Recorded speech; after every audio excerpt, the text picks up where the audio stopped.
with one of those grenades," he said. "What are you going to do?" "They're going to catch us," he said. "So I'm going to let them." "What?" "Just be ready." Bullets smacked into the flybridge, and Jimmy ducked down out of sight. He just needed a few more seconds. A few more. He rose up just enough to see over the railing. As he suspected, the trawler was gaining on them.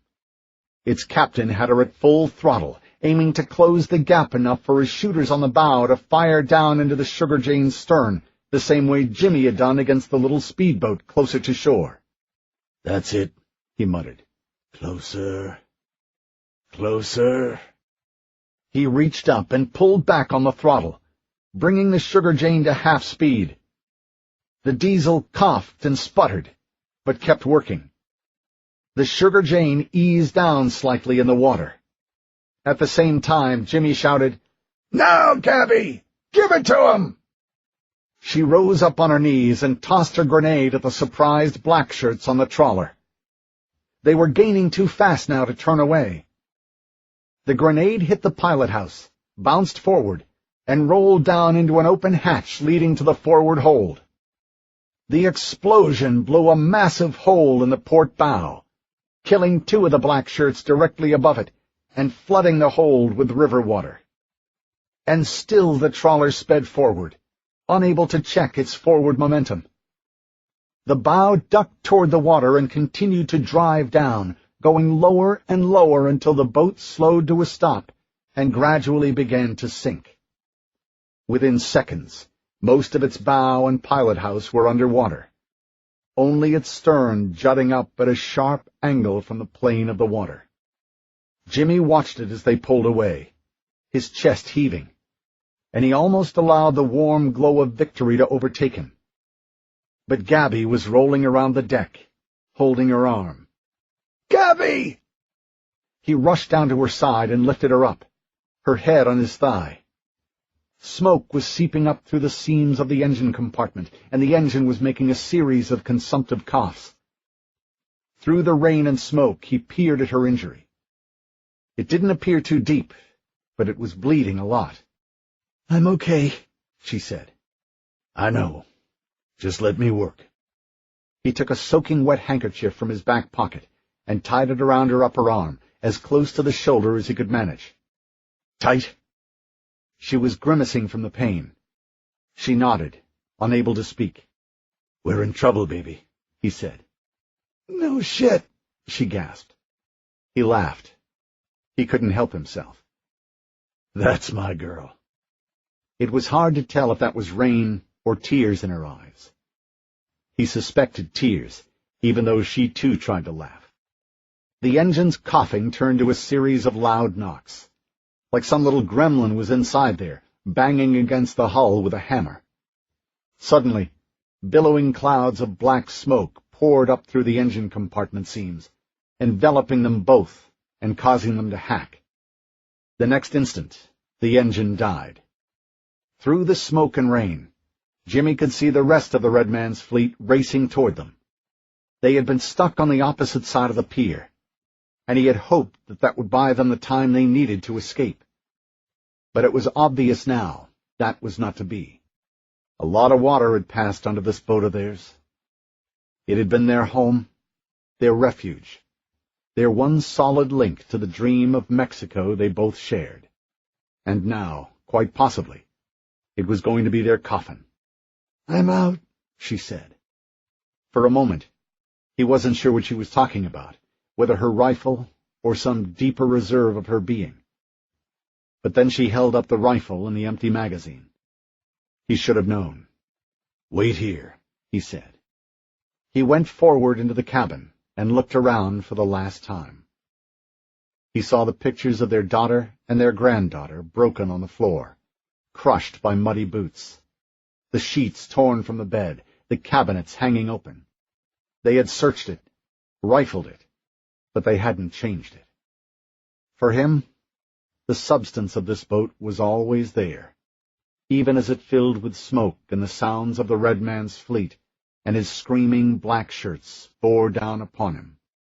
He took Ben Richardson's backpack from the bed, and pulled off the cushion and exposed the hidden compartments he and Gabby had secreted there. He pulled out 2 more of the ARs and a handful of loaded magazines, and brought it all aft to take his position next to Gabby. She looked down at the stuff he brought forward and nodded, a pained smile crossing her lips. Not gonna give up yet, huh? Never, he said. Not while I've got you next to me. She smiled again, and this time it wasn't laced through with pain. With his help, she pulled herself to her feet. Her left arm was hanging by her side, but she still looked like the mama bear he knew her to be, always ready for the fight. Thick clouds of acrid-smelling smoke swirled around them as they turned to face the oncoming fleet. He reached down and took her hand, and together they waited. Chapter 26. Nikki watched Nate slip out the main doors and into the rain with mixed feelings. The man was, she decided, part cockroach. Had to be. There was no other way to explain the fact that he was still alive. And there was something else. Some nagging intuition that told her he was just a little bit off. It was more than his obvious lack of good sense. More even than the veil of contrition he seemed to live behind, as though he were wandering the world looking for somebody to forgive him for some past sin. There was a sin there, somewhere, in his past. She would have to watch that before he got too close to Avery. Which was another thing. Assuming they all lived through this, Avery was going to want that man in her life. A relationship like that would go all kinds of places, and most of them were places that Nikki knew were bad. Avery, as fragile as she was, would no doubt throw her heart into that man. He was just the sort to draw her out into the open, and then leave her high and dry. She pushed the thought back down. All of this was pointless. They were neck-deep in a world of crap, and here she was worried about Avery's love life. She took a deep breath and refocused on Nate. He was walking through the rain, stepping up onto the curb, the metal rod down at his side. Here at the back of the Red Man's zombie army, the stragglers were spread apart, and Nate walked between them, not bothering to slow down, and not wasting his time engaging them. That was good, Nikki thought. Lauren had told her that he could sense the morphic fields that surrounded the zombies, like they were heat shimmers rising off the desert or something. She didn't know if she believed that or not, but she supposed it didn't really matter. He had brought all these zombies here just the same, and he was continuing to hold them steady even now, in this pouring rain. The first few zombies Nate passed didn't stir, at least not until it was too late. He was coming up from behind them, and even as he passed them they remained still, caught between their own atavistic impulses to kill and their obedience to the Red Man's commands that held them in their place. But once one began to moan, that control wavered, and soon the zombies he passed were stumbling after him. That was her cue. She slipped out through the front doors and moved along the walkway next to the building. Red-tipped photinias, now run to riot, lined the walk, giving her a little cover. The rain helped some too. Within minutes she had made it to the edge of the building with nothing but a parking lot and open space between that, stretching down to the river. 3 zombies were standing out in the middle of the parking lot, all of them swaying in place, staring dumbly toward the Red Man's platform. She waited. Back on the main part of the lawn, Nate was causing quite a stir. Even the zombies on the fringe were advancing toward him, and a momentary twinge of excitement went through her to imagine Lauren up on that platform, losing control. But these 3 zombies weren't moving like all the others. She looked to her right, but there were no more back that way. Just these 3, standing still, looking like emaciated wraiths out there in the otherwise empty parking lot. She heard a muffled crash, and at first thought it was thunder, but it was too close. She scanned the river and saw there was something going on over there. Several of the boats were moving, and black smoke was coming up thick from one of them. And something else, too. Muzzle flashes. What the... That was the Hintons. Had to be. The ones who brought Avery and Sylvia and Nate down here, who were supposed to be waiting to ferry them to safety. They're running off. Nikki sucked her teeth in dismay. The cowards. The miserable cowards. She strained her hearing to pick up the telltale sounds of gunfire, but there was nothing. Watching the little bursts of fire, a thought occurred to her.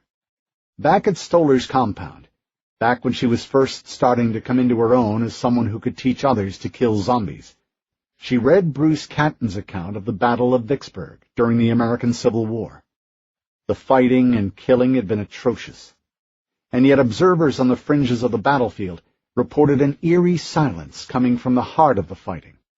They were less than a quarter-mile away from the worst of it, and they heard none of it. And yet, 20 miles away, farmers reported the noises were so loud, so deafening, that horses scattered in panic and their windows trembled like eggs that hadn't quite yet set in the pan. Was that what she was experiencing here? Were the rain and the wind somehow masking the sounds of the fighting out there on the river? The questions hung unanswered. For at that moment there was another muffled boom, and a third boat started spewing black smoke. It was covering the river now, and the rest of the Red Man's fleet was going that way.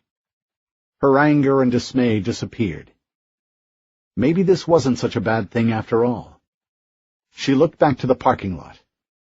She had been worried that killing these three would leave her little better than she was back at the hotel, her only choice a sprint toward the river, where the blackshirts waited on their boats. But now, time to move, she told herself. The three zombies were decrepit-looking wrecks, and though a faint warning bell was sounding somewhere in the back of her mind, she ignored it and charged into the open. She was running at a light jog, her metal bar coming up for the strike, when she realized her mistake. The zombie, a woman in a blue t-shirt and jeans, now hanging off her emaciated frame like a bag, her face oozing pus from open abscesses and unhealed cuts, turned toward her. And as she closed on it, Nikki saw for the first time the sudden sureness of footing, the defensive posture, the look of brutal, feral intensity in the woman's bloodshot eyes. Stage 3 zombie, Nikki thought. Oh, shit. But it was too late now. She swung for the woman's head and was stunned when the zombie stepped back to avoid the blow. Nikki recovered quickly, but not quickly enough. The woman was on her before she knew it, the stink of her breath hitting Nikki in the face, even as her fingernails slashed at the air, trying to catch a piece of Nikki. Nikki danced to one side and swept the metal bar across the woman's knees, sending her tumbling to the cement of the parking lot. The zombie lashed out again, but that time Nikki was ready for the quickness of her motions and was well out of reach. She moved around behind the woman before she could stand and brought the bar down on the back of her head, slamming her face into the ground so that it bounced off the cement and came up bloody. The metal bar came down 5 more times before the woman stopped moving. Nikki was about to turn around when a tight, cold grip clamped down on her wrist. She let out a bark of surprise to see the other 2 zombies right on top of her. But they were so far away, she thought. How did they close the gap so quickly? They're both stage 3 zombies, she realized all at once. They can move. Whirling around, she saw the man who had her by the wrist. His face had rotted around the nose like a leper's, pulling his upper lip into a clown-like, impossibly huge grin, exposing blackened teeth and a tongue oozing with sores. She couldn't get the bar up. They were too close in for that. And so she dropped it and spun around, throwing the grinning man off balance. He lunged for her arm, mouth open for a bite, but she slapped him across the forehead hard enough to cause his brain to skip a gear. For a crazy second he stood there, grinning at her, holding her wrist like she was a struggling child. That was the opportunity she needed. She whirled around again, pulling him forward, and at the same time kicking the back of his knees so that his feet disappeared from under him, causing him to land flat on his butt. The third zombie was a middle-aged woman whose green dress was ripped from the neck to the waist, exposing a pair of heavy dugs laced with the scars of old bite marks. With her hands free, Nicky did a skipping sidekick that caught the woman in the windpipe, crushing it. The zombie dropped to the ground, gasping, choking on its crushed airway. Nicky turned on the grinning man, who was climbing back to his feet. She picked up the metal bar and advanced on the man. He had his mouth open for another bite, but Nicky didn't give him the chance. She swung hard for his face, connecting with his jaw and snapping his head around. Teeth went skittering across the wet pavement. She hit him 3 more times just to be sure, then stood there, looking at the 2 dead zombies and the third who was still choking on her own throat as the rain fell all around her. "All right, then," she said. "To the river." Off to her left, a crowd of zombies pressed inward, toward the platform. Nate was still moving. That was good. As long as he was moving, he stood a chance.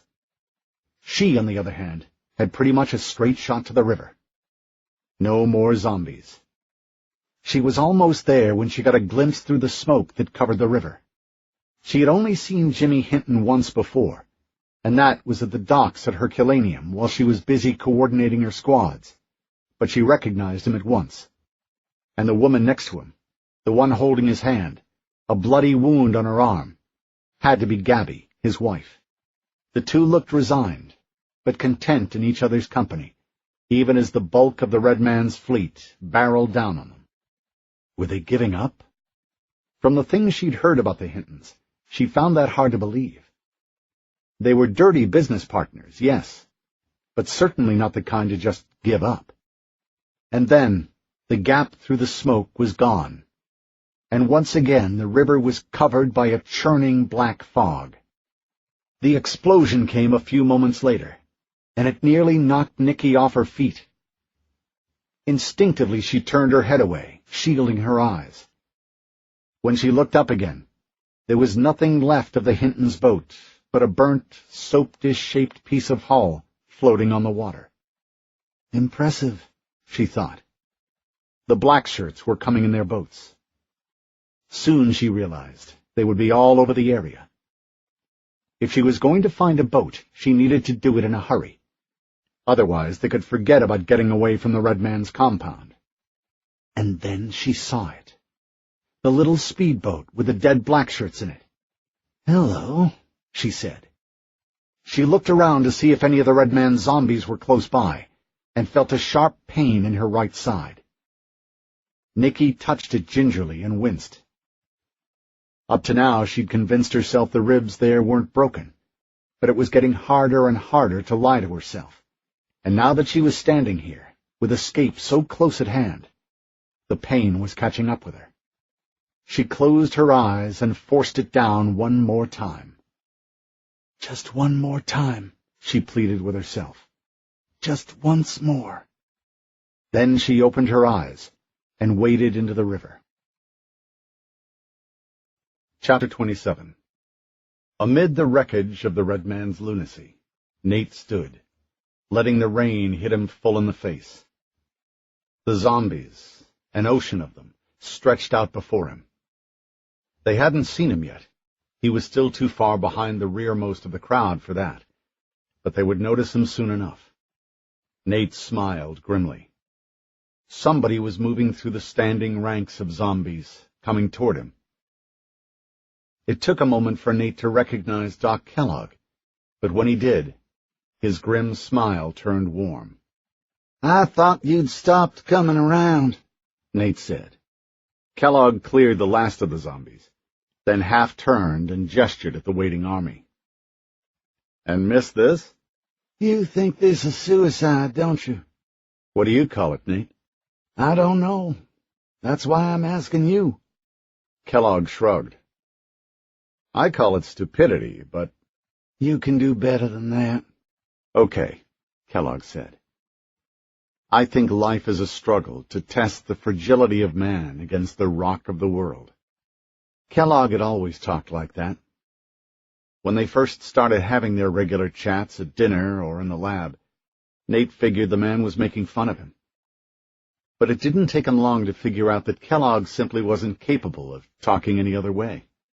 He was as dense in his education as Nate was in his ignorance. There was a gulf between them, a gulf far wider than that between brilliant doctor and penitent criminal. Now you're starting to sound like the Kellogg I remember. But I still don't understand. I'm sorry, I don't. I want to know what I'm supposed to do. I want somebody to draw me a picture. I need answers, not poetry. Kellogg nodded. The man was not without pity. I'm sorry, Nate, but there are no answers. No pat, easy ones, at any rate. So I go through life like one of those things out there? No, not that either. What then? You have to answer for yourself what your life is worth. It's a journey, Nate. Sometimes it's an easy one, but sometimes it sucks, too. Most of the time it sucks. That's the kicker. You can be a coward and never find out what your life is worth, or you can show some moral courage and come up with an answer. And what if I find out my life ain't worth shit? Kellogg had laughed. The rain went right through him. There's always that chance. Though I suspect the harder you look for an answer, the less likely that'll be the case. Thanks a lot, Doc. Nate looked past Kellogg for a moment, toward the field where the zombies stood waiting on the red man to tell them what to do. He wasn't like them at all, Nate realized. They stood and waited. But Nate, he moved. Kellogg was gone. Nate knew he would be, just like he knew that this was the last time he would probably see the man. He breathed out slowly, trying to calm the heart pounding in his chest. What is my life worth? He murmured. Time to find out. He took a step forward, and another after that. And soon he found himself closing the distance between himself and the rear guard of the zombie crowd. Any second now. Before he knew it, the zombies were all around him. He could hear raindrops slapping against their clothes, all tatters and dingy gray. He could hear coughing, too, and that surprised him. In all his travels, and despite all the craziness he'd seen, he'd never seen so many of them all together, and so quiet. It hadn't occurred to him that they still coughed, that they could be so like a congregation at church, all with their eyes turned to God, or at least what passed for God in this wasted land. He passed a man with his mouth hanging open, rainwater dripping from his cracked and peeling lips. The woman just beyond him was twitching slightly, as though her body were being hit with a weak electric current. When frozen like this, they could almost seem human. Broken, but human. Except for the smell. This close, surrounded by them, not even the rain and the rich pungency of the river could mask the smell of their rotting wounds and the sour stench of excrement on their clothes. He had forgotten how bad so many of them together could smell. Already, the zombies around him were starting to stir, alerted to his presence. Their moans rose above the driving rain, and more were breaking ranks to follow him. This is it, he thought, and quickened his pace. In the distance, a muffled boom rolled across the river. The rain-streaked sky above the brown expanse of the water filled with a black, oily smoke. Nate wondered briefly what it might be, but the thought was gone as quickly as it occurred to him. All around him, zombies turned in his direction. He kept moving, threading his way through their ranks like a man trying to work his way up through a concert crowd to the front row.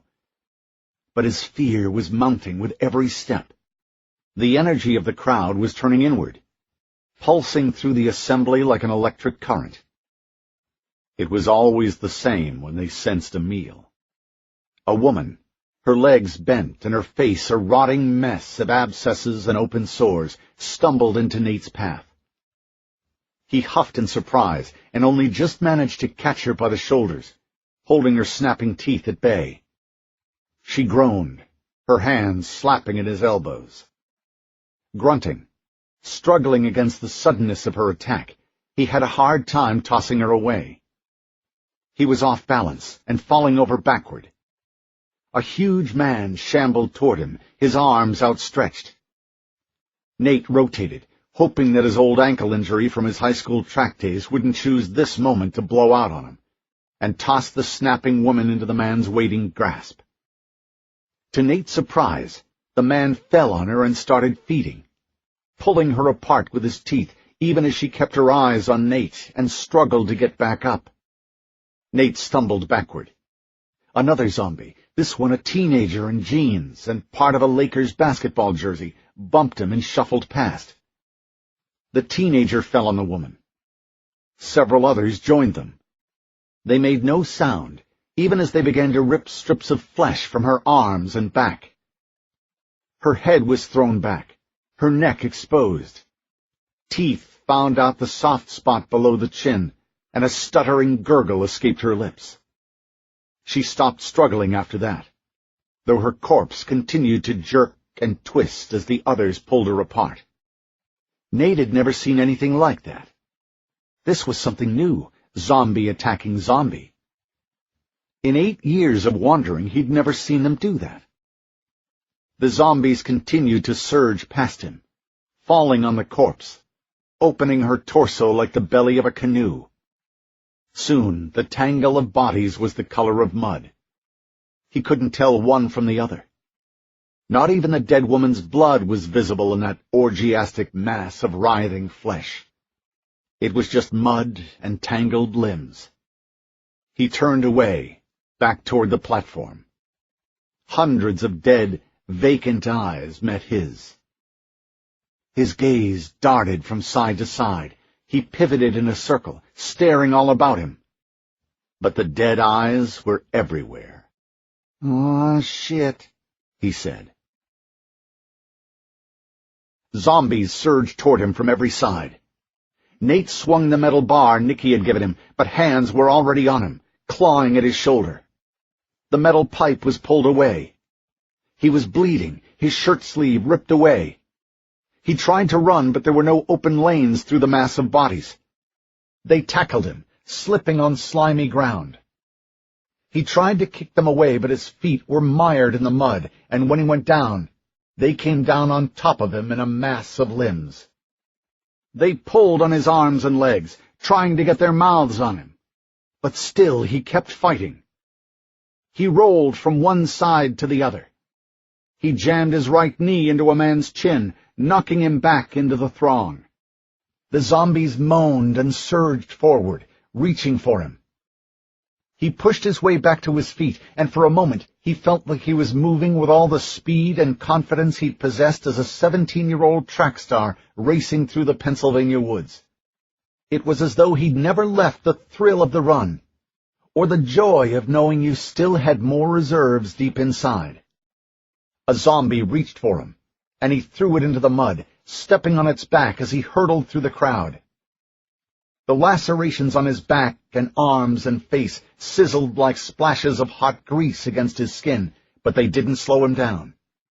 He kicked and punched and shoved his way through, pushing the zombies into each other with strength he thought he'd lost long ago. 4 zombies grabbed his shirt and pulled him toward the ground. He swung his elbow, trying to knock their hands away, but one of them had its fingers tangled up in his shirt. The hand wouldn't come loose. Nate raised his foot to kick the zombie away, but he lost his balance and stumbled. Another zombie slashed his cheek with its fingernails, and blood flew into Nate's eyes.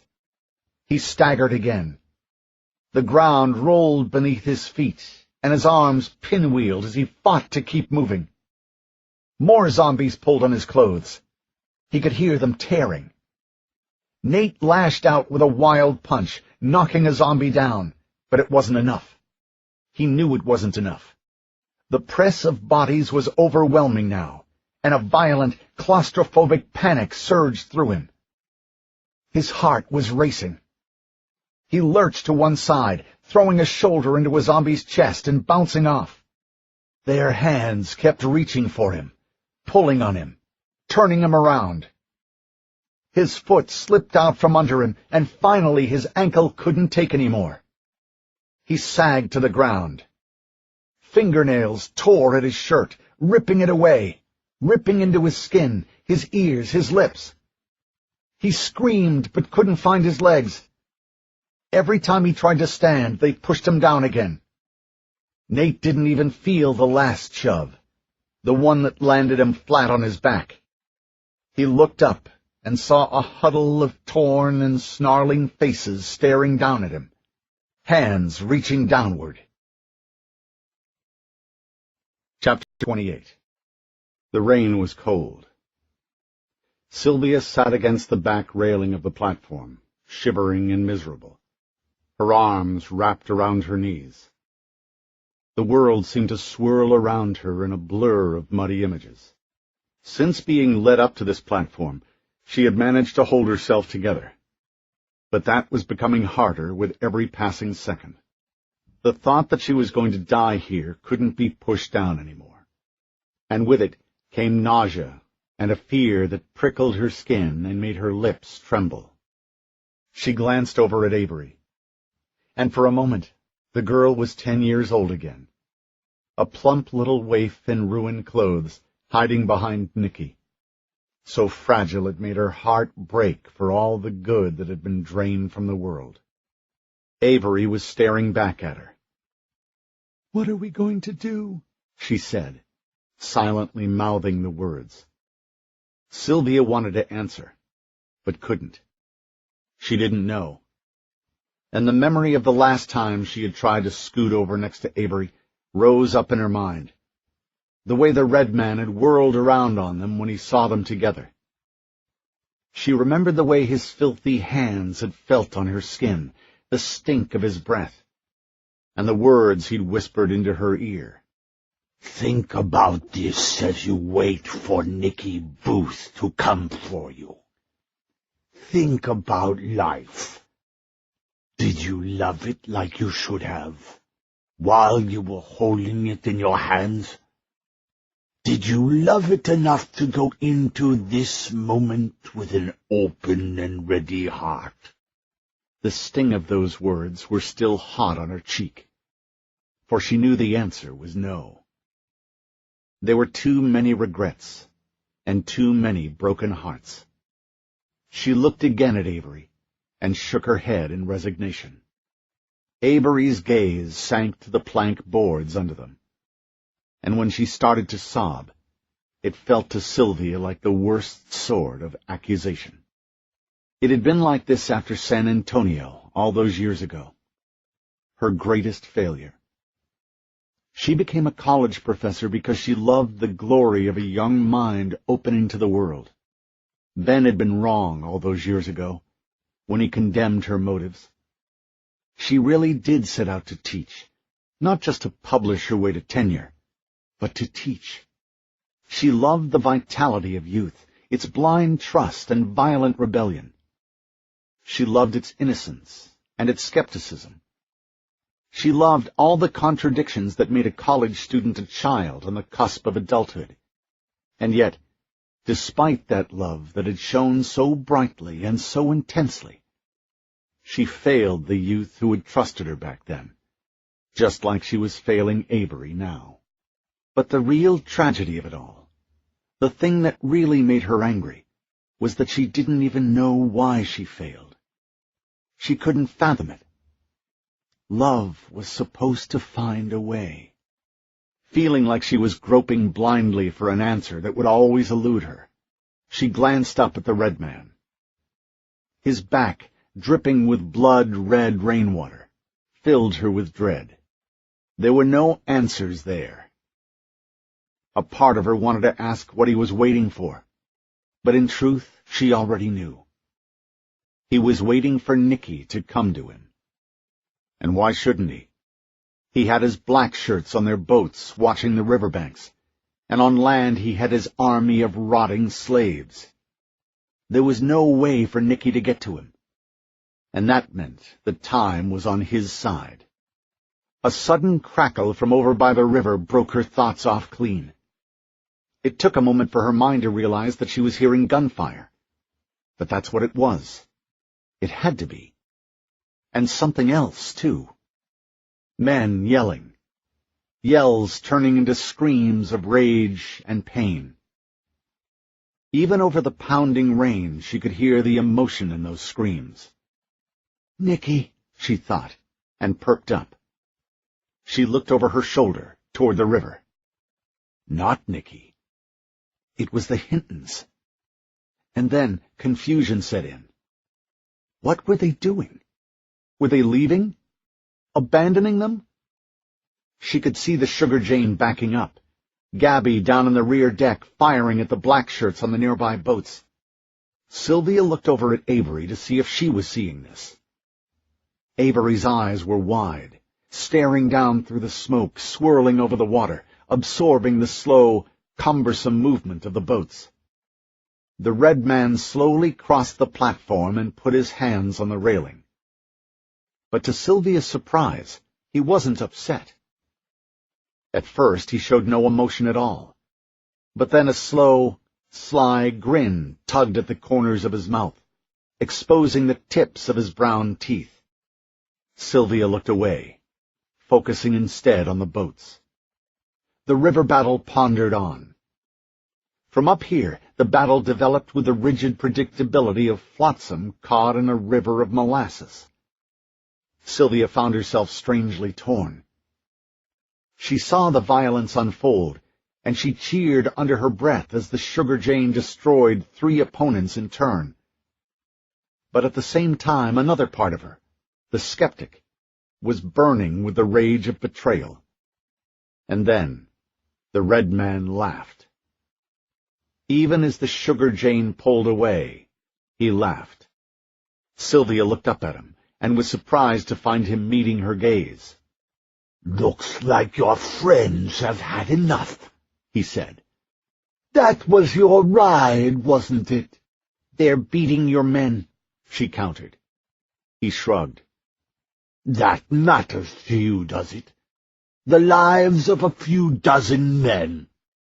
She almost snapped off an answer, but was horrified by what she realized she was about to say. Not your men. As if the loss of a certain class of men was somehow a good thing. She recoiled at the heresy that nearly passed her lips. She had devoted her life, and especially her life after the outbreak, to the belief that all life was precious, even that of the zombies. And now look at her. But she was more horrified by the look on his face. All the red paint in the world couldn't hide the smug superiority, the knowledge that he had reduced her to his level. The wind stirred, gusting all around her. It blew a strand of her wet gray hair into her face. She brushed it aside. He looked amused by her distress. "You're a bastard," she said. He shrugged again. Suddenly bored with her, his attention drifted back to the river battle. The screams had stopped.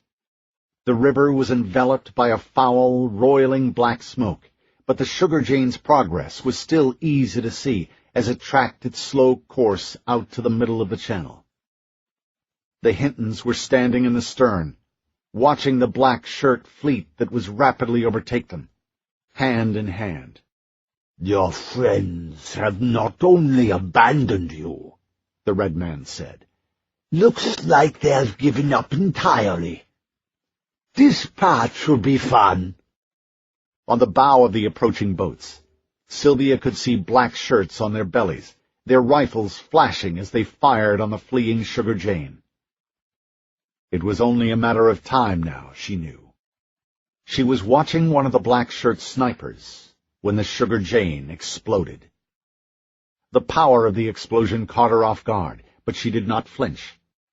Instead, her gaze rolled slowly across the smoky water, across the burning debris still streaking through the air, trailing smoke like little comets, and finally settling on the blackened, rectangular raft of fiberglass that was all that remained of the Sugar Jane's hull.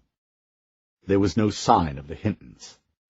The red man sighed and turned away. Well, I don't know about you, but I was hoping for a bit more than that. Sylvia stared up at him, dumbstruck. There was so much rage coursing through her, so much horror and resentment, that she couldn't put it into words. And for a moment, it almost overcame her. Perhaps he saw it in her face, for his smile suddenly evaporated, and his bloodshot eyes narrowed. I wouldn't, he said. Sylvia, look! Sylvia looked past the red man to Avery. She was crawling forward on her knees, mouth open as a smile started to form there. Get back! The red man snarled at her, his hand raised like he might backhand her across the cheek. Avery froze, but the half-formed smile remained. It's Nate, she said. Sylvia followed Avery's gaze out to the muddy field before the platform. Her eyes were immediately drawn to Nate, fighting his way through the center of the zombie crowd. She gawked at him, pushing and shoving and kicking his way through the throng of zombies.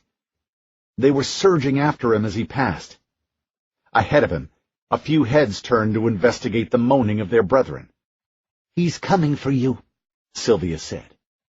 She meant it to sound derisive, baiting.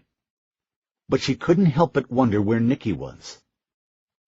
Sylvia scanned the field without trying to be obvious. And then she saw her. She was moving along the far side of the field, near the hotel, looking for a way to flank the zombie crowd. It's perfect, she thought. Nate draws the zombie crowd like a magnet dragged through metal shavings, while the Hintons draw the black shirts away down the river. And meanwhile, Nicky creeps silently along the riverbank, coming up behind the red man. It was perfect. Oh, said the red man. Sylvia heard that startling smugness in his voice, and turned her attention back to the field. No, Avery said. Nate, no! Nate was faltering down there. He stumbled, went to a knee, and the next instant 4 zombies waved over top of him, dragging him down into the mud. More zombies fell on top of him. The scene, perversely, reminded Sylvia of football games she'd seen in long-gone days. Adults rolling around in the mud like children. But this was no game, and she didn't need the hitching whine in Avery's throat to remind her of that. Nate was down there, and he was dying. He fought to his feet, shucking his elbows from side to side like some huge, wounded beast. Nate stood there for 4, 5, 6 seconds, and then he was down again. The pile of bodies on top of him grew ever larger, and soon all she could see was a heap of writhing figures squirming around in the mud like worms. Even the blood was lost beneath the mud. And he's dead, the red man said.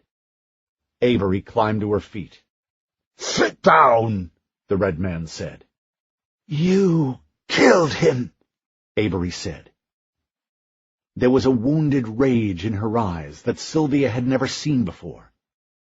It both startled and amazed her, like someone had ripped away a mask, revealing some new wonder of creation. Sit down, the red man said, this time through gritted teeth. Avery took a clumsy swing at him. The red man sidestepped it easily, then lashed out at Avery with a fierce backhand, his knuckles cracking against the line of her jaw. Avery! Sylvia cried. She jumped to her feet and rushed the red man. He turned just as she made contact, and the two of them flew into the metal railing, shaking the whole platform and nearly sending them both over the railing. Grunting, he threw her back. She struggled to regain her footing on the slick platform. He loomed over her, red and strange and fierce, but her fear gave her strength. She lunged for him again, this time meaning to throw her shoulder into his gut and send him sailing over the edge, knowing that she had just this one chance to get it right, or they were both dead. She never saw the foot that swept her legs out from under her. One moment she was rushing headlong toward him, and the next she was flat on her back, staring up at him, at his red face and leering black smile. "You do not get to win," he said. "Not today." And the next instant he fell on her, his hands turning her face to one side as his teeth pushed their way through her hair and over her ear. The pain was intense. She felt as though the whole side of her face were being ripped away. She screamed up into the rain, hands instinctively moving to the torn flesh that only a moment before had been her ear. Through tears and rain, she blinked at her hands. They were bloody, and her face felt like someone had pressed a hot iron against her flesh. Then the red man came into focus. He was holding something white in his bloody fingers. Her left ear. He took another bite and chewed it while he watched her writhe on the platform. "You don't get to win," he said. "I told you that. Not today." But all she could think of was her life. How she didn't love it nearly enough to meet this moment with an open and ready heart. Chapter 29. The boat was a white-over-yellow Mumba Mobius, with a raked-forward canvas canopy over the steering wheel. The canopy was in tatters now, flaps of it fluttering slightly in the breeze. Nicky could see 3 dead blackshirts sprawled out over the seats and a rifle hanging from one of the dead man's hands. She stopped, knee-deep in the water, studying the corpses. Something didn't feel right. She had that familiar prickling feeling along the back of her neck, a sudden alertness that she had come to trust over the years. Where were the other rifles? Every black shirt she'd ever seen had carried a rifle. Yet she saw only one here. She waited, but none of the men moved. And judging from the amount of blood pooled on the seats and dripping down the sides of the boat, they weren't likely to do so any time soon. She was getting paranoid, she decided. Of course they're dead. They'd have gone after the Sugar Jane if they weren't, or at least sought some medical attention from the other boats if they were wounded. Of course they were dead. She took another step into the river, but the sounds of moans behind her made her stop. She whirled around. Not all the zombies had gone after Nate, it seemed. 20, maybe 25, were staggering down the grassy slope toward the river, their vacant stares locked in on her. "Shit," she said. She looked back to the boat, and her eyes settled on the rifle hanging from the dead blackshirt's hands. Nicky glanced out to the river, where smoke from the Sugar Jane had lowered a curtain of inky blackness over the water. The red man's boats were heading into that vale, disappearing inside it. That meant the red man's back was exposed. A thrill went through her. The rifle. It would be an easy shot from the water. But she would have to hurry. The boats would be returning soon. She ran for the little speedboat. One of the blackshirts was bent face down over the gunwale. He had a pistol on his hip, as did one of the other soldiers, who was lying face down in a thick pool of blood. She grabbed the gray hair on the back of the man's head and pulled it up so she could see his face. Nicky sucked in her breath. It was the older guard from the bed of the pickup from back in St. Louis. The same one she'd kicked in the jaw when she tried to make a run for safety. The same one who had shot her in the ribs with a rubber slug from his shotgun. "Not so tough now, huh?" she said. The dead man's eyes stared at nothing. His mouth hung open uselessly, gathering flies. She let his head drop, and his face thunked against the gunwale. Nicky grabbed him by the back of his belt and pulled him into the water. The alligators or the zombies could have him. She didn't care which. She climbed aboard and took a quick inventory of the weapons the dead men had left behind. She saw one pistol and one AR-15. There were 2 men with hip holsters, but she didn't see the other pistol. It must have gone over the side, she thought ruefully. Too bad. There was no time to look for it either. The first few zombies were almost to the waterline now. Nicky turned the black shirt with a rifle over, and was surprised at how young he was. Avery's age, maybe even younger. Such a shame. So young. And already things were bad enough he felt the need to join up with this lot. She thought of the men impaled on spikes on the opposite riverbank, and what the black shirt there had said. Those were all the ones who wouldn't serve the red man. She wondered if this boy here had been presented with the same choice, and she found it hard to hate him. She searched his corpse and came up with 2 fully loaded 30-round magazines for the AR-15. A good haul. She put her boot to his chest and shoved him overboard. "Okay," she said, turning to the third black shirt. "Your turn." She flipped him over, wincing from the pain in her side, and froze.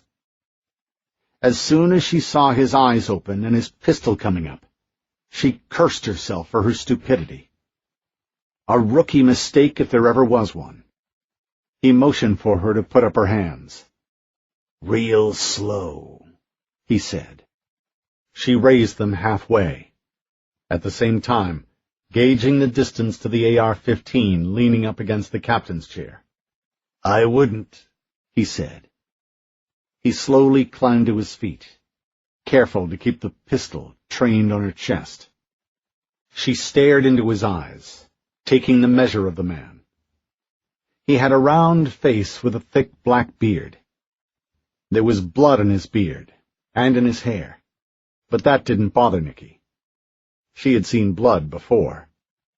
Instead, she kept coming back to his eyes. Nicky had never seen the man before. She knew that, for she would have remembered eyes like his. They were cold and brutal. He didn't serve the red man out of fear. He was too emotionally dead for that. Too hollow inside even for something as instinctive as fear. No. He served the red man because he liked the killing. She had been wondering about the bodies on spikes on the opposite riverbank since she first saw them. Not only at the courage and pain of the dead and dying there, but also at the men who put them there. How fucked up and depraved did you have to be to impale another man through his ass on an 8-foot spike? Well, here was her answer, staring her right in the eye. Nicky's lip curled in disgust, but not because he offended her sensibilities. He disgusted her because she had had dreams of looking in the mirror and seeing eyes very much like his staring back at her. That recognition scared her the most. "You ought to shoot me if you're going to do it," she said.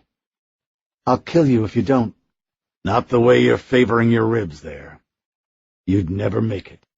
She forced a smile. "No," she said. "I guess not." Chapter 30. Shivering all over, Sylvia touched the searing wound where her ear had been. It was hot to the touch and sticky. Her hand came away bloody. She didn't believe that she was going to die like this. She didn't want to believe it. Not after all these years and all that she'd been through. But here it was, her life dripping from her fingertips, turning pink in the rain and fading away to nothing as it splashed to the floor. She looked over at Avery. Sylvia had hoped to find some strength there, some hope, some desperate child need for her mother. But the girl looked beaten and resigned, dark circles of exhaustion under her eyes, and somehow, That look of defeat on Avery's face was harder to bear than the wound itself. To the red man she said, "You had no right to do this. I don't want this. I don't want it." She expected to be ignored, or, if he paid her any mind at all, to be backhanded across the cheek for her insolence. Either of those actions she was prepared for. But she wasn't prepared for him to kneel next to her and speak so kindly, so gently. "But it will happen. Whether you want it or not, the course is set. There is no free will, no decisions, no choices." She sniffled. His face was next to hers, his breath on her cheek. She wouldn't look at him, though. She couldn't. "You've been through this before," she said. "You know how bad I hurt. Why would you do this to me, knowing that?" "It does hurt. I remember. You feel like your lungs are filling up with blood. It's hard to focus. Your mind is racing with all the things you wished you'd done. The regrets are piling up in your mind like unpaid bills." "Yes." "All of that goes away," he said. "You hate me right now because you don't understand. But I've set you free. Here in just a moment there will be no guilt, no shame, no regrets. Nothing bad lives here. You are about to be reborn, and when you come out on the other side, I'll be waiting for you. And I won't be a monster then. I'll be your God. I'll be the voice that tells you where to walk, when to eat. For the first time in your life, you will rest easy. I guarantee it. You haven't felt this way since you were a baby." "But my mind will be gone. All that I am will go away." Evolution is painful, and it doesn't always take us in the direction we want to go. Don't you see? That's what's happening here. This is evolution. What you're feeling, this is the future of humanity. This is more than what you're feeling. This is more than you're changing. The world is changing, and those who don't change with it will become casualties of it." Her eyes kept wanting to roll back into her head. She was sweating, but the rain was cold on her skin. Her mind was drifting, unable to lock onto a clear sense of where she was, or what she was feeling, or what she should do. There was a lump in her throat, but she couldn't swallow it. Her heart was pounding furiously, but no matter how hard she tried to fight it, she couldn't stop her mind from floating away. Thinking used to be so easy, she told herself, such a necessary part of who she was. But now it seemed unimportant, like a daydream. "This is a good thing," he said. "No," her mind screamed. "Fight, damn it!" She reached down to his crotch and squeezed his balls as hard as she could. Zombies felt no pain because they lacked a sense of self, but she figured he'd be different. His howling in pain was enough to convince her she was right as she tried to roll over onto her hands and knees. Why was it so difficult? She thought, willing herself to do it. Something so easy. She heard him raging behind her. Her body rebelled against the sudden exertion, and she began to cough and hack. But she no longer felt like she was drifting. She felt solid, like she had purpose. His hands were pawing at her back. But that was okay. Lead him away from Avery, she thought. Give her the opportunity to escape. She didn't make it far. The red man was on her like a cat on a bug. He grabbed her shirt, her hair, her shoulders. He threw her back onto the platform, and she landed in a heap against the metal railing. The red man was standing over her, breathing hard. But the significance of it didn't make sense. At least at first. His gentle demeanor was gone. His eyes were bloodshot again, and he was looking at her like she was food. "No," he said, and shook his head violently from side to side. "No!" She had no idea what he was talking about, what he was objecting to, until the sense of calm overtook her once again. And that's what it was, too, a sense of calm. She had feared it earlier, but now she was better. Suddenly the calm seemed welcoming, not something to be feared. No, she thought. No, something's wrong. But it was the kind of wrong that she couldn't put her finger on. Every part of her was screaming that something was seriously off, but her mind wouldn't be bothered by it. All she wanted to do was drift away, like she did when she heard some old song she'd loved so long ago. And that's what it is, she realized. It wasn't fear, it was movement. Her mind was drifting into forever, while her body waited patiently somewhere far behind. A comforting stillness fell over her, and the urge to let go became overpowering. There was no need to be afraid. All this was going to be okay. Avery would be okay. Even Nicky, so angry and so violent all the time, would be okay. All she had to do was let go. For a moment she fought it. She rallied. She willed the fog from her mind. But there was never really any chance of clearing her brain. She was slipping beneath the waves, and it only hurt when she fought. Stop fighting. Make the pain go away. Stop. For a moment there was nothing, not even pain. There was only a need to stand and wait. The red man would move her when he wished. There were mangled faces huddled above him. Hands reached down. They scratched and tore at Nate's face and what remained of his clothes. He twisted left, then right in the mud, and swatted at their hands, kicked them when he could. And then, between their legs, he saw a flash of daylight. It had been like this once before, years ago, when he was still running track in high school. He had been racing a senior from the nearby town of Gatlin on a cross-country course through the forest out behind the high school.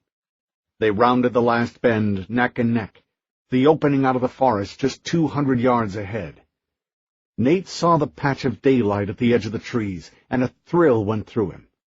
He'd heard the note of exhaustion in the other boy's breathing, but Nate knew he had more. He had this. Run to daylight, he told himself. Run into the daylight. Now, with a mountain of sin and shame behind him, he was seeing that daylight again. Run, he told himself. Run into the daylight. He flipped over onto his hands and knees and scrambled through mud, clawing his way through the forest of legs until he came up on the other side. Nate was covered head to foot in brown mud. He stood on shaky legs and pivoted in a circle until he found the red man's platform again. A man with long, wild hair lunged at him. Nate stepped to one side and pushed him down into the mud. Nate's hand slid across his waist and touched the blackjack's hilt. He had forgotten about it. Another zombie, this one a woman with deep black gashes down her cheeks, like deep fingernail scratches, tried to take a bite out of him. Nate swung the blackjack, intending to catch her right above the ear, but caught her in the mouth instead.